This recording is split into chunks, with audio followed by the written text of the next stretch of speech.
It's like the strings on a fine Stradivarius. My voice has returned. Well, not actually. There. Now, we are greatly honored as we have our fellows here tonight. Pleased that you're here, all of you. I see you're eating, again, the same stuff, but, you know, go ahead. Last time they invited me, there was just a bunch of teeth marks in the crust and just an empty box, but maybe next time I'll get here earlier or something. Anyway, obviously the Institute of Politics, and it's a great honor for me to be the new director of the Institute. The purpose of the Institute is really to try to inspire people to public life. And the way you do that is some fire that's going to be lit in you. Somewhere along the line in the life of John Kennedy, this place, Harvard University, inspired him to public life. Something was kindled here, and in his memory comes the Institute of Politics. It's a great thing for you. It's, in my mind, for the students, and we will have that emphasis. It is also a place of learning, obviously. But tonight is an opportunity to see the fellows, to hear brief remarks from each of the fellows for this semester. Not the usual stuff of biographical material, you know, something maybe from their background, what might have inspired them to politics, or whatever. I don't know what they're going to say, but they only have 3 minutes to say it. 3 to 5 minutes. 3 to 5. That's not bad. That's better than we used to get on the floor of the Senate. And then following their remarks, you might have a question if we have time, pose a question or two. That's really not the actual format, but anyway, now we have an empty seat in the chimney corner. John Perry Barlow is not here, but when he is here, you will know that he's here.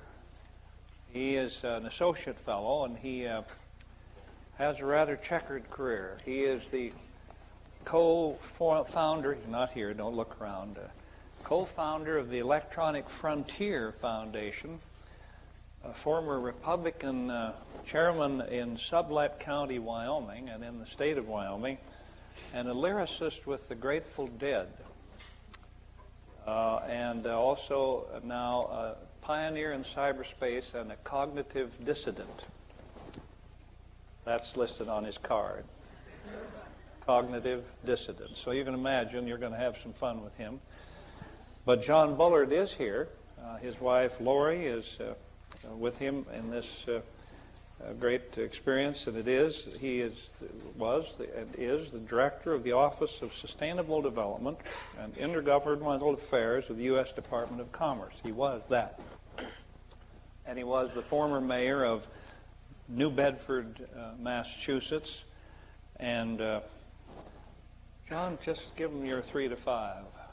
Thank you, Alan. It's a pleasure and an honor for me to be back at Harvard. I think the best thing I can do is to say that a little less than 30 years ago, 1968, in the fall, I was a senior at Harvard, and I had come here and spent my first 3 years studying architecture over at the Carpenter Center, but mostly I was just adrift. And in 1968, we were engaged in a momentous debate and tumultuous times that got through even this thick skull.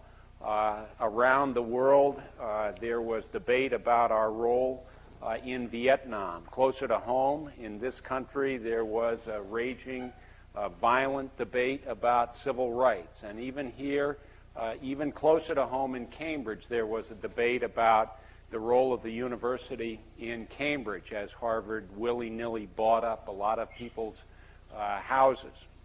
And there was also a feeling that things were coming apart. In 1963, John Kennedy had been assassinated. In 65, Malcolm X had been assassinated. In 68, Martin Luther King, and then Robert Kennedy. There was a sense that things were profoundly wrong. And so even my thick head, I got through. That message got through, and I decided that I wanted to do something about that. I wanted to change the world. And I read a book by Saul Alinsky that said, essentially, they don't need you in Watts. They need you at home. And my home is New Bedford, Massachusetts, south of here, 60 miles, city of 100,000, with as many problems as you'll find anywhere else. Working class, a lot of immigrants, low educational attainment, heavy unemployment. So I decided that I would try and focus my career not on building houses, but on revitalizing one community, my community, where my ancestors are buried, where I will be buried. And so after graduate school at MIT, I spent 12 years doing historic preservation, had to learn the technical aspects of that, and then I spent 6 years as mayor where I had to learn about government and politics, and then I spent 2 years trying to organize fishermen, and I had to learn different technical skills, but the common denominator was always it was my home that I was changing, that I was having an impact on. Spent the last 4.5 years working in Washington, kind of like a sabbatical from local involvement for the Commerce Department, learning about sustainable communities, and left there really to go back home and return to working for my hometown in economic development. That's what our study group is probably going to look at, the attachment to community. How do you define community? What does it mean to you? Can you work at the community level after coming to a place as fine as Harvard? What are the rewards? What are the risks? I just want to briefly introduce the people who are going to help me do that, my liaisons that are wonderful young people, and if they'd stand up, Kathleen Campbell, Rebecca Hardiman, Noel Eckley, and Trevor Cox. And if you got questions about that, I'll be around, or they will be around, and it's a pleasure to be back here. Try and attend all the classes that I skipped when I was an undergraduate. Yeah, John, I remember that. I always used to have all 8 o'clock classes, and then when I got up at noon, I was through for the day.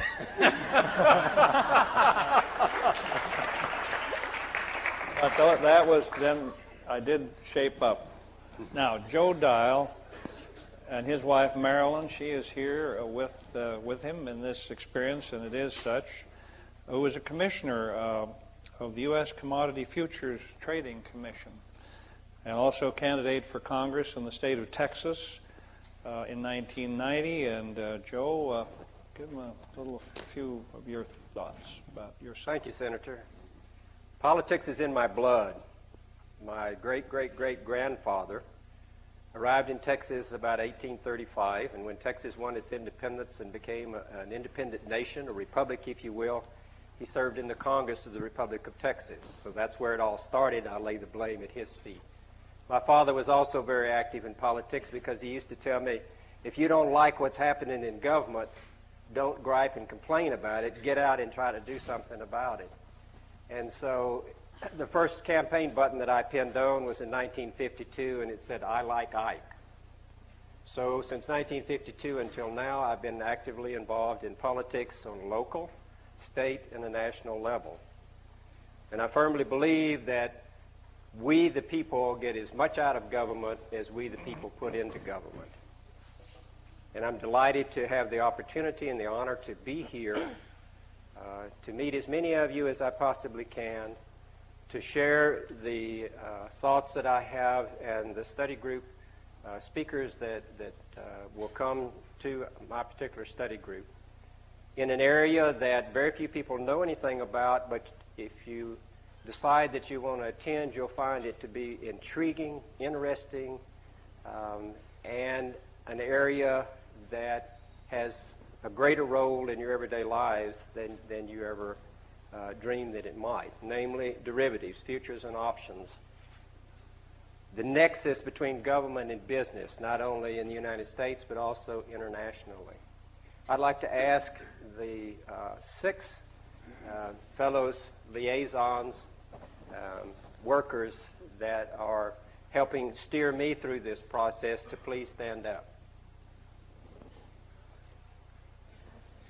You might just introduce yourselves, if you would. Okay.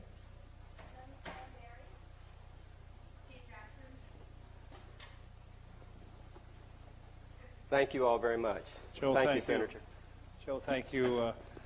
I had not known John and Joe Dial. I had known John Perry Barlow for a long, long time. That was why I gave some extra remarks. But I've known this lady, Cheryl Lau. She is a remarkable person and has brought great new energy to our party. I am a Republican. You have no fear, nothing to fear. There are so few of us here that we will not take over the universe of Harvard. We'll try. And wouldn't want to. No. Cheryl Lau was a candidate for Congress in Nevada, the state of Nevada, 1996. I first met her when she was Secretary of State of Nevada in either 93 or so. And then, of course, she was just general counsel for the United States House of Representatives, and she can tell you some remarkable things as she shares her life with you in this setting. So, Thank you, Senator. you call me Al, nothing will happen. I was Thank you, christened Al. Al. I'm not doing that to ingratiate myself. That was the name they gave me, Al. I just thought I'd throw that out. So. Okay, Al. Many people have asked me, Cheryl, why get into politics? And there I was, minding my own business, teaching ethnomusicology as a professor of music in California. And my students asked me, what's that microtone in the melodic sequence in an Indian rag? And I would answer them because I wanted them to understand and to be successful in my course. But they also asked me more personal questions like, what do I do with spousal abuse? What do I do with discrimination in the workplace? How do I vote? How do I become involved in the political process? And I answered them as best I could because I wanted them to understand and be successful in life. And I realized that part of the solution is how you interpret laws and statutes and how you write laws and statutes.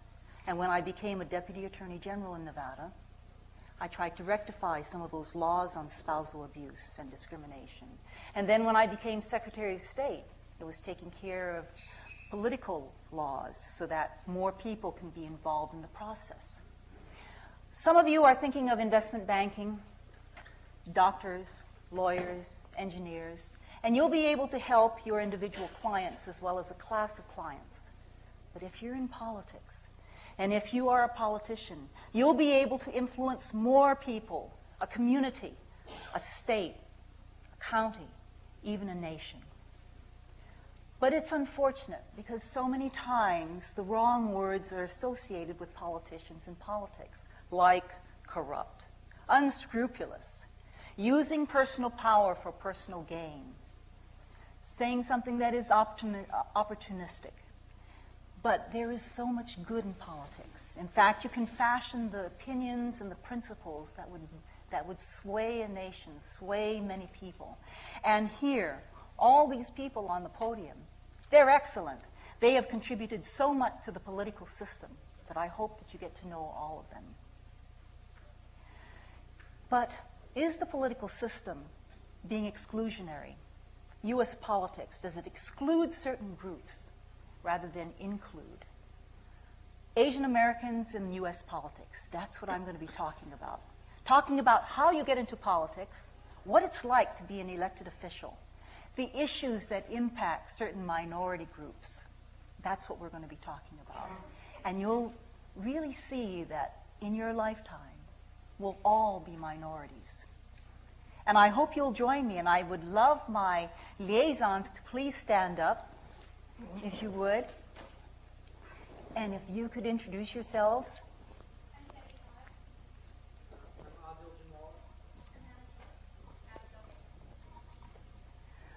We will look forward to seeing you in our study group, and I hope that you will join us. Thank you. Thank you very much, Cheryl. Thank you. Another gentleman I had not known before and getting to know all of these fine people. This is a wonderful class of fellows. Is Major General U.S. Army retired. I got out as a first lieutenant, so it's very difficult for me not to want to think, good God, the Major General.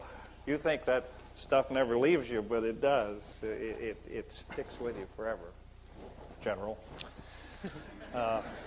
Okay, Al. Yeah. That's better than what they used to call me when I was just a first lieutenant. Anyway, this is a remarkable man. Commander of the task force of the Eagle-Dayton Peace Accords in Bosnia-Herzegovina. Brigadier Commander in Desert Storm, who has much to share and can briefly tell you some of it. A remarkable patriot. Thank you, sir. I was inspired for public service by my father. He was a career Army officer, and I grew up traveling around the country and the world, following him around. But like most folks, I wasn't sure about that inspiration right off the bat, but like many of you have or will experience, the older I got, the smarter my dad was. And I came to understand his wisdom after a brief jaunt as a chemistry major down south. And I had joined the Army. And over the years, I really came to understand his life and tried to live it through mine in terms of taking on the hard jobs, service to my country, and at the same time, taking care of the men and women, the sons and daughters of America that serve in our armed forces. And I think both those responsibilities are sacred. Doing the nation's deed and taking care of the folks that sacrifice so much on behalf of the nation. In the study group that I'll be a part of, we'll explore the military, some of the current issues, both in terms of looking ahead and how we deal with the threats to America as we approach the 21st century. We'll look at power, and we'll look at the limits of military power. And we'll look at a number of the issues that impact on building a cohesive fighting force capable of the full range of requirements that our nation has to face. And I'm going to be helped out by some pretty good folks. Thomas, if you and Noah and Ned, and I don't know if Tripp or Dana are here. Did I get them all? Anyway, and they're going to be helping me, so you can grab them, and we're going to have a good time together. Thank you, sir. Thank you very much, General.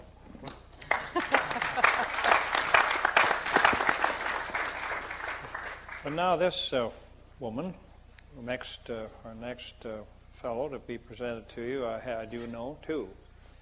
This is an extraordinary woman, and I watched her as she served as press secretary to another remarkable woman, Barbara Bush, the First Lady of this country, and did it with great grace and great good humor. Humor is one thing that has saved us all and will save all of you someday in politics. It is the universal solvent against the abrasive elements of life. And you're going to find a lot of abrasive elements of life that go with a political life, but that doesn't deter from it at all. But Vice President of Government Relations with Walt Disney Company and many other things and honors, Ana Perez. Hi, everybody. I'm awfully glad to be here.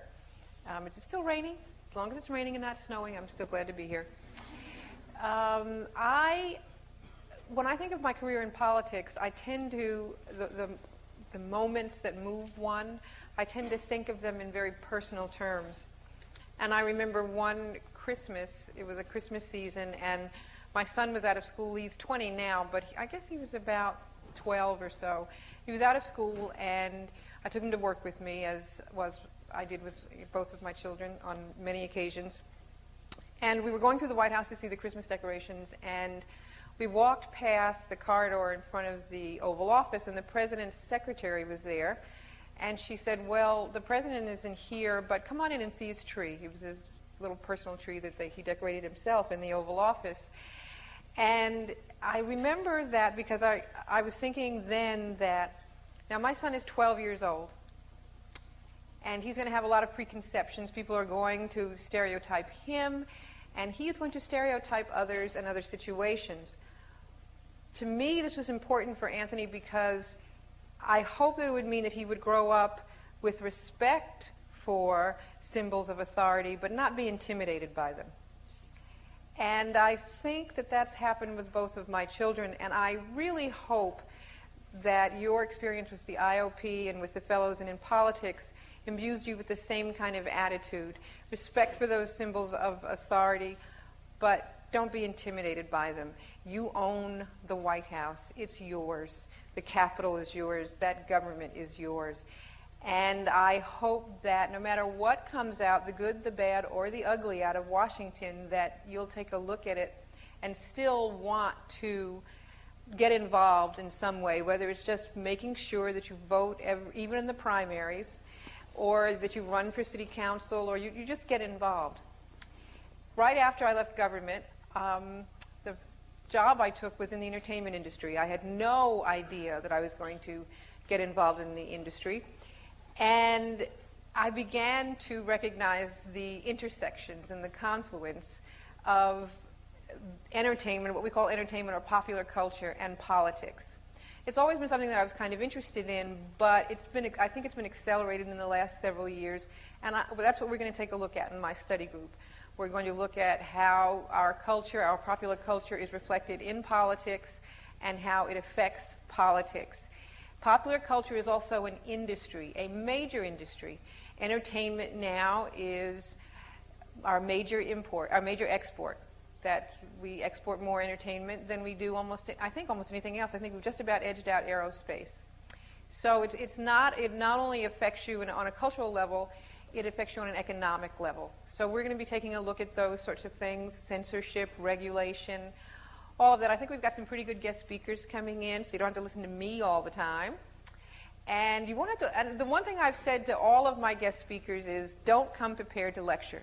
We're not going to be lecturing in these study groups, I believe. I think I can fairly speak for my fellow fellows, if I can be so presumptuous. They want to have some conversations. I remember Frank Rich, who's a New York Times columnist, telling me, "And I don't do this." I said, "You're not going to be giving a lecture." He said, "Really?" I said, "No, you're going to be having a conversation with some very bright people who are interested in what you have to say. So come on up." And so he's going to come, and I hope that if my liaisons would stand and introduce yourselves so you can badger them and me. Are you all here? Introduce yourselves.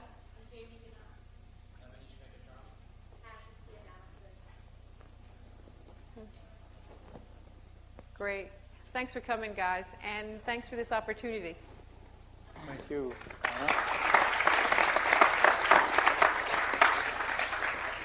And then the next fellow I had not known, but I sure knew his boss very well, Pete Wilson of California. Pete came to the Senate.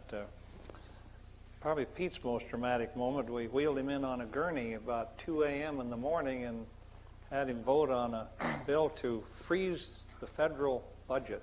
The vote was 50 to 49. Obviously, we needed every vote. He got his plasma after he left the floor. But no, literally, he came in on a wheeled gurney with the stuff dripping. He said he was all right, and he cast the vote and wheeled him back off. And, of course, 10 days later, the president and Tip O'Neill, one a Republican, one a Democrat, cratered our work. And it was a very disappointing thing because it was the gutsiest vote we'd ever cast.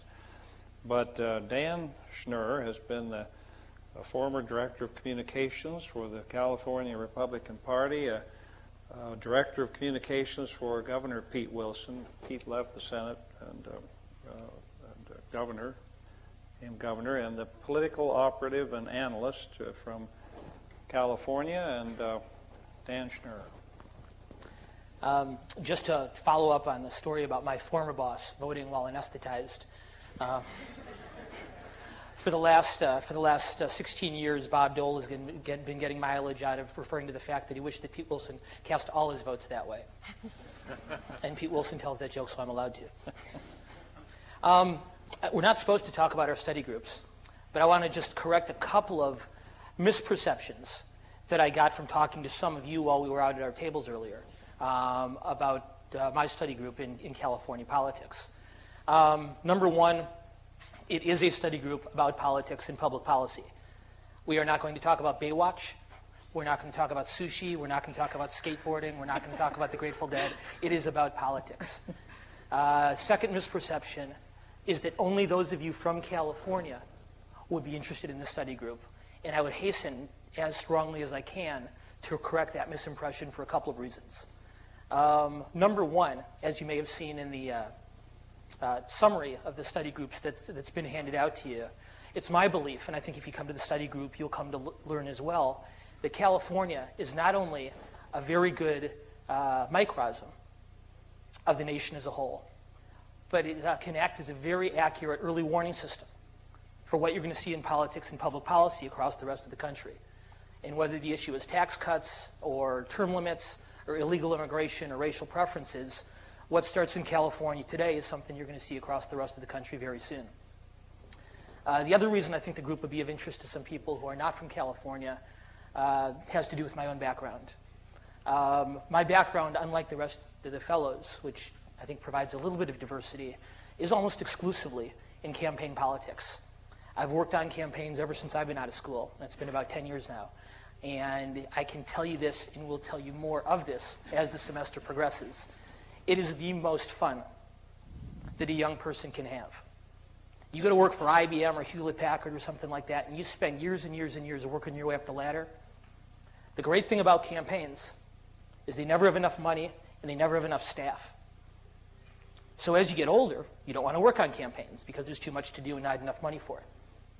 So for young people working in politics or government, there is an opportunity to see things and do things that I don't think you see anywhere else, certainly not in the private sector.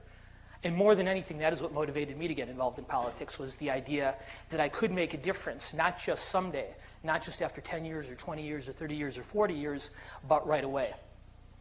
A couple things real quick just about myself that you won't find on the official biography that I ought to admit, just in the interest of full disclosure.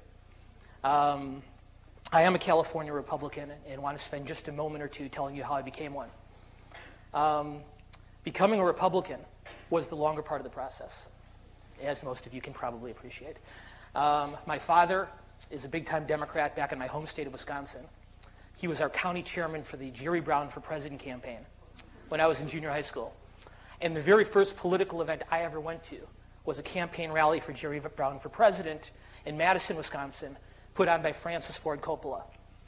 And if you can imagine Francis Ford Coppola and Jerry Brown working on the same political event, it was something to remember. They had fog machines and searchlights and giant video screens, and it was quite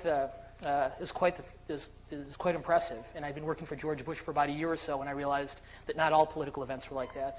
But it was a good way to get started. So my dad's a Dem. My younger brother, is a Democrat. He works in the office of the Vice President for Al Gore. Major internships opportunities for those of you who are thinking about it. And my first professor in college, and my first advisor, was a guy by the name of Paul Wellstone, who then was a professor of political science at Carleton College in Northfield, Minnesota, and is now, I think, the single most liberal member in the history of the United States Senate. And I took 3 classes from Paul Wellstone over a year and a half, and was so ideologically impressed that I took a year off of school to work for the Reagan-Bush presidential campaign. So that was my trip to becoming a Republican. The trip to California was a lot easier. I was working at the Republican National Committee in 1989, and the chairman at that point, Lee Atwater, was someone who I was very fortunate to work with, both at the Bush presidential campaign and at the RNC. And Lee, very tragically, as many of you know, fell very ill and eventually passed away. And I went to visit him in the hospital in late 1989, and he asked me, he said, "You going to elect a Republican mayor of Washington, D.C. someday?" And I said, "No." He said, "Well, then get the hell out of the Beltway and go somewhere you can do us some good." Next stop, California. I was going to spend 6 months there. 6 months has turned into 8 years. And like my former boss, the governor of California, I was not fortunate enough to have been born there, but I had the good taste to move there.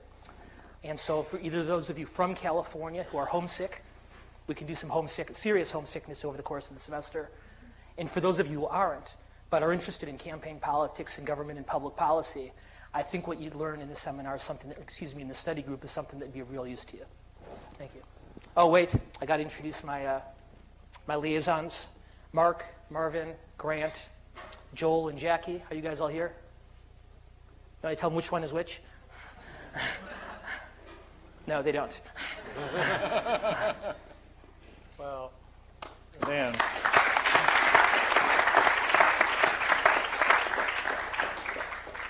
I think you can see that the selection process as to fellows, which I'm not familiar with because I just got here, it works. And it's a fine staff. And know the staff of the Institute of Politics, Kathy, McLaughlin, my deputy, and Terry, and Anna, and Joan, Marisa. I'm telling you, they're a great bunch. There is a little minority problem there. Seth and I are the only men among the 13 of them. 13 staff, and just Seth and I. I hope you heard that. We're not to correct anything. We just wanted to state it. A little affirmative action, Al? Yes, a little affirmative action. Obviously, you're going to have a lot of exciting fun with these people. These people are all, they're going to bring an energy and a spirit which is wonderful. And since we do have a bit of time, and I said not to take any questions, I didn't understand why that was, but maybe, and they don't know this, I could ask each one of them to take 1 minute and tell how they got involved in politics at the very first time. We've heard some of that, but I mean in a 1 minute trigger that the thing that, and some of that has gone on, but that one thing that made the difference or made them get wet. You can all dip your toe, but it's getting in and getting wet all over. For me, it was Ike Eisenhower. I liked Ike, and that was my first vote.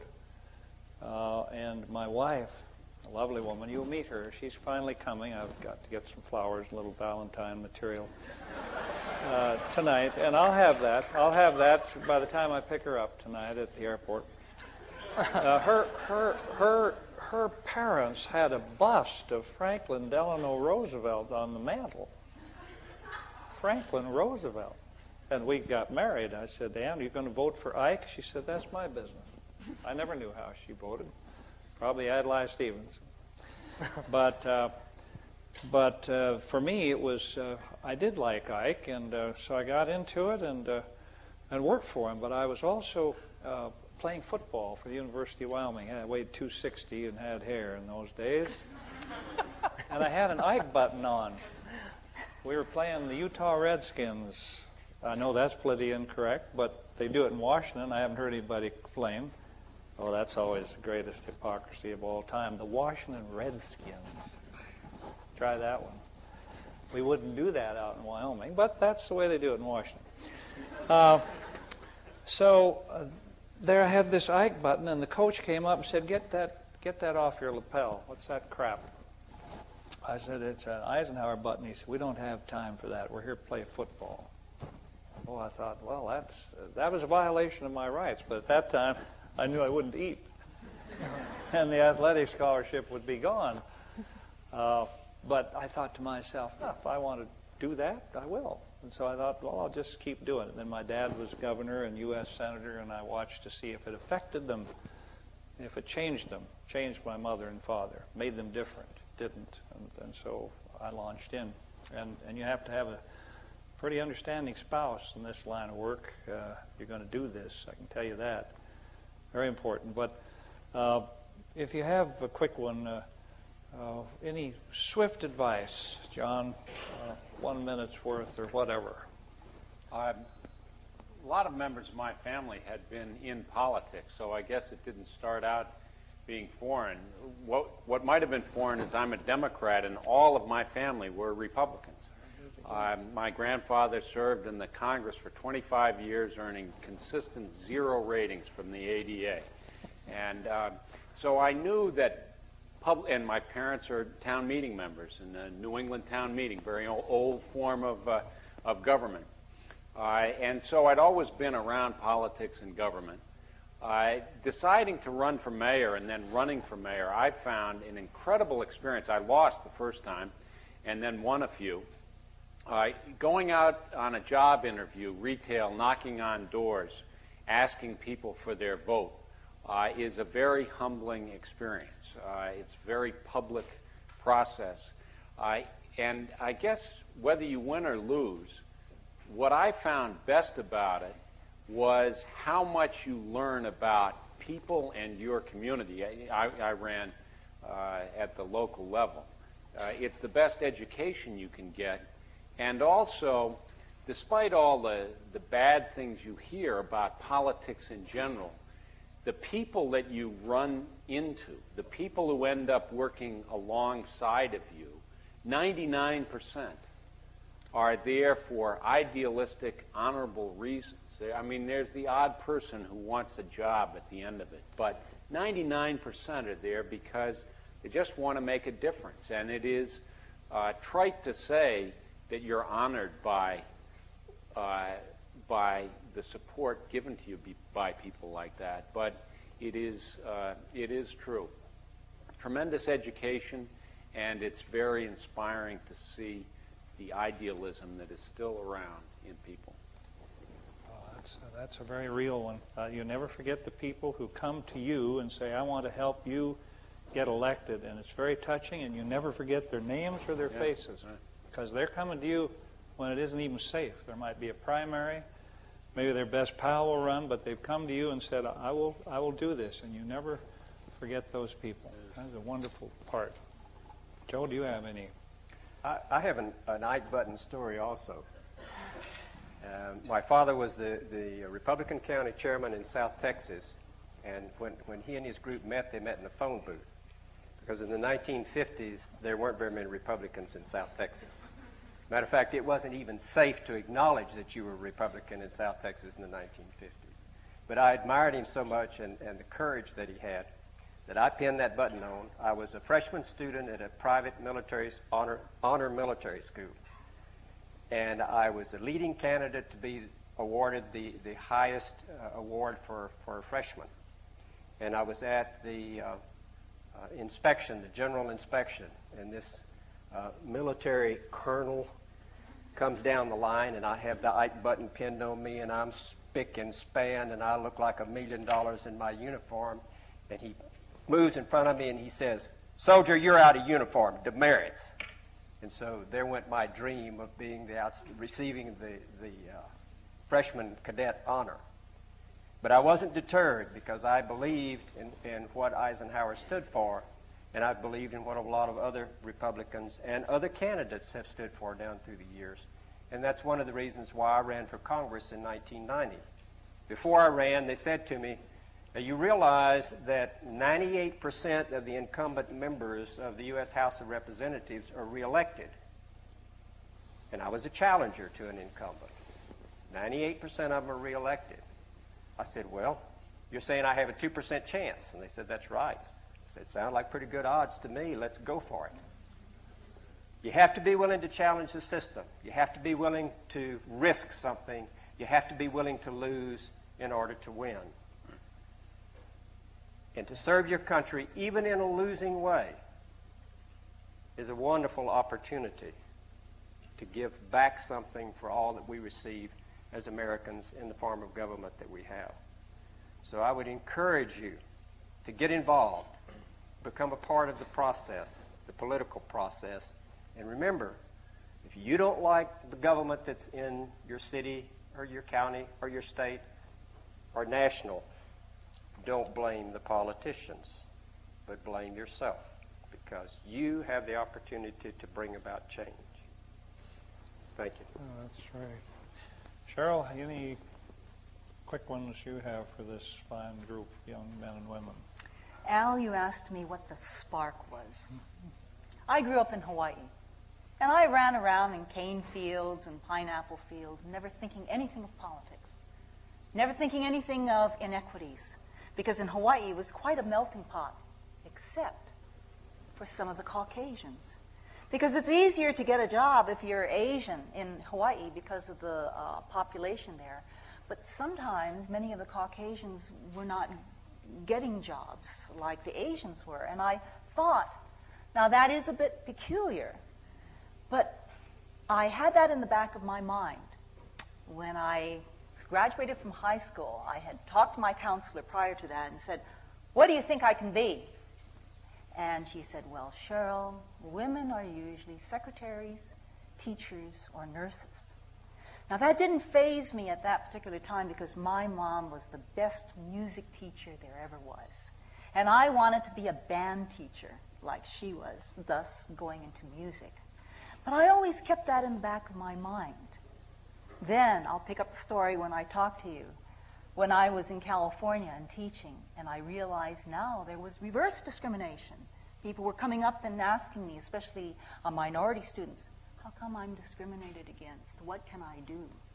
And this was the spark that really got me into public service, wanting to make a difference.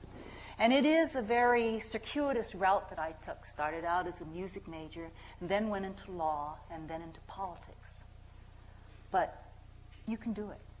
There is just so much ahead of you, and it's almost like you never close yourself off from any opportunity that comes to you. But that was a spark that got me into politics. Yeah, Bill, how about you? Well, I talked about the inspiration of my dad, the spark that eventually caused me to get wrapped up in his soldierly life. But the thing that really changed my approach to it was on the occasion of when I was a captain commanding an airborne cavalry troop of about 100 soldiers. And it always frustrated me that my boss, a lieutenant colonel, squadron commander, about 600 soldiers, always seemed to know what was going on with my 100 soldiers better than I did. And I was hard charging, running around in every direction, but he always seemed to be on top of things. And it took me a while to figure it out, and when I did, it kind of changed the way I approached the rest of my service. But old Joe Lutz put his hands in his pockets, go around and talk to people. And he'd get more stuff just talking to folks. And it really changes your life, and it gives you a feel for an organization that you cannot get from any report, and that makes a lot more sense from any kind of statistical analysis or any deep thinking that takes place. And we talked earlier about the importance of people. And I guess an adjunct to that story is if you go up a little bit in the organization, whatever it be, it's harder and harder to get that chance to put your hands in your pocket, stroll around and talk to folks. And I would just advise you all, fight for the chance, fight for the time. It's very true. You can get hooked on email now and avoid all human contact. Yes. Not good. Anna, how about something here? Well, this didn't inspire me to go into politics, but it was my earliest political experience. And as a result, I should have never gone into politics at all. I was in the third grade. This is a true story. I was in the third grade, and I ran for class president. My teacher was apparently a political buff, and so we had these elections, and I ran for class president, and wonder of wonders, I won. I became president of our third grade class. Now, the thing, though, the major part of my job was to make sure all the kids lined up to go into class when we were supposed to. Well, that was my job, so by God, I did it. I'd say within 3 weeks, impeachment proceedings began. Hate Anna clubs, they were called. And that's the first and last time I ran for elective office. But But it does, when I thought about it later, of course I wasn't as wise then as, well, I'm not that wise now, but when I think about it now, the lesson I guess I learned was, and I hope that you guys learn this as well, when you elect someone, you send them to the state capitol or to the city council or to Washington to do a job for you. The decisions are not always going to be easy. In fact, most of the time they're going to be very difficult. And a lot of times you may not even agree with those decisions. And of course, if it happens on a regular basis, you don't agree, then it's time to throw the bums out. On the other hand, there are going to be some decisions, some issues that they're going to have to grapple with, like Social Security, like war in the Middle East. These are really hard decisions. So I guess all I'm saying is, unlike my third grade classmates, cut these guys a little slack when they have to make the really hard decisions, when they're doing the job you sent them to the Capitol to do. All right, Dana. Dan? Well, I have 2 answers, so I'll do them both in 30 seconds. I got interested in politics in school, in college. Even though I didn't agree with anything Paul Wellstone said, he was interesting to listen to. And my freshman year in college, I took Introduction to Political Science and Introduction to Sociology because they were the 2 easiest courses in the catalog, at least to me, it seemed to me. At the end of my first semester, Intro to Poli-Sci had been easier than Intro to Sociology, so I became a Poli-Sci major. And when I got out of school, as much as I hate to admit it, I got involved in the campaign not because of any specific passion, but as I mentioned a few minutes ago, because I felt that in the political arena, I could make an impact, I could make a difference much earlier on than in other lines of work. But what's real interesting, and I'll stall until John Perry's here. Right. We're doing a beautiful job. Hey! The prodigal fellow returns. Wouldn't be the first time. Oh, excuse me. No, we haven't slain the Fatted pizza. So it wasn't a divine inspiration or another kind of inspiration that got me in. But I think what you'll find, at least those of you that put in some time in politics and public service, is that it happens along the way. And as you work more closely with somebody who you believe in or for a cause you believe in, that inspiration gradually builds. I remember driving through South Central Los Angeles with the governor the night of the LA riots. And I remember thinking to myself, I'm 27 years old. I want to live to be 28. Why am I here? And I was there because he wanted to make sure the National Guard were on the street, and I was with him. And over the course of spending time with someone who you really believe in, whether it's in something like the riots or budget fights or whatever it is, you really develop that inspiration, I think, it seems to me. And after 5 years of working for him, I would crawl across broken glass for Pete Wilson. I would run through brick walls for him. And for any of you guys to get involved in government or politics, I hope you're lucky enough to find one person who you feel that strongly about, because that'll make it all worthwhile. Thanks, Dan. John Perry Barlow, we've already introduced you in absentia.